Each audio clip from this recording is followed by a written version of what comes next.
Bagian pertama dan kedua buku moderasi beragama sudah saya sosialisasikan melalui media sosial pada waktu-waktu sebelumnya. Pada kesempatan ini kita akan fokus membicarakan tentang bagian yang ketiga.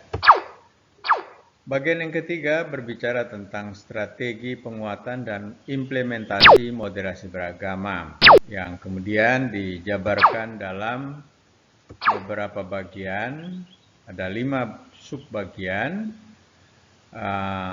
lalu ada bagian pengantar tetapi menjadi sangat penting karena membicarakan tentang keluarga sebagai sel moderasi beragama.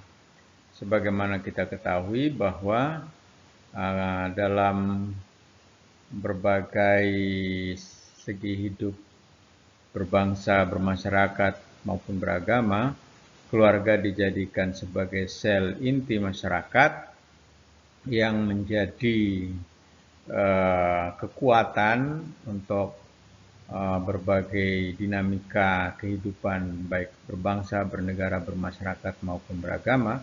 Maka keluarga juga untuk moderasi beragama dijadikan sebagai sel penguatan moderasi beragama.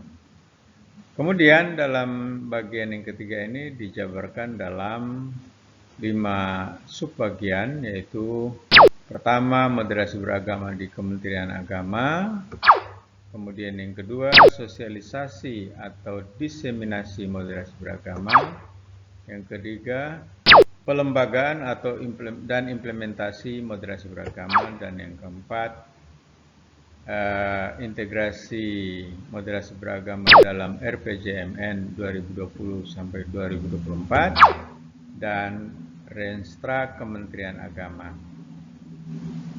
Mudah-mudahan akan kita bicarakan secara singkat masing-masing subbagian ini, termasuk bagian pengantar. Nah, ini bagian pengantar tadi ya. Menyatakan bahwa keluarga sebagai sel moderasi beragama.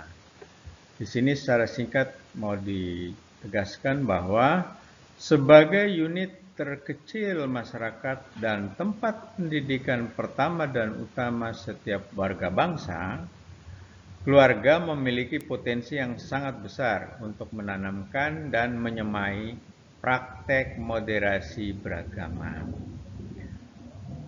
Maka Kementerian Agama dan sistem-sistem lainnya dalam ekosistem penguatan moderasi beragama wajib memperkuat praktek beragama yang moderat ini melalui sel keluarga.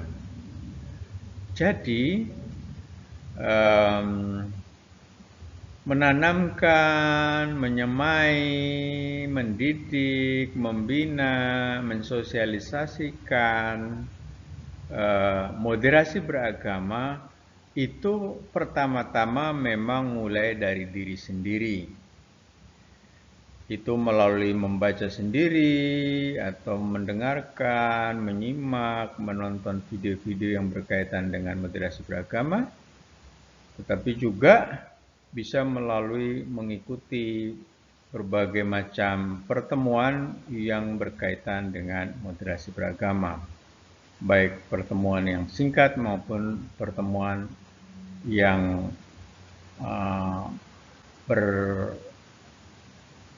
berjenis pendidikan dan atau latihan. Kemudian yang kedua itu adalah keluarga.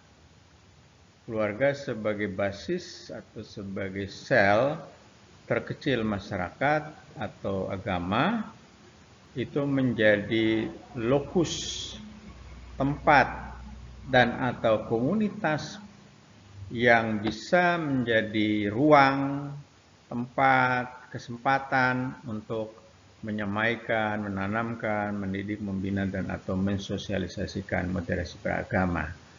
Dan kemudian baru komunitas-komunitas lainnya pada level yang lebih tinggi sampai dengan pada tingkat yang tertinggi, baik melalui kelompok kategorial maupun kelompok-kelompok teritorial.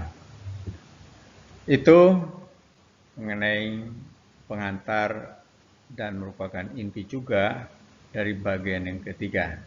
Nanti kita akan melanjutkan dengan membahas subbagian dari bagian yang ketiga moderasi beragama ini. Terima kasih, sampai jumpa di perjumpaan atau video yang berikutnya. Salam moderasi beragama.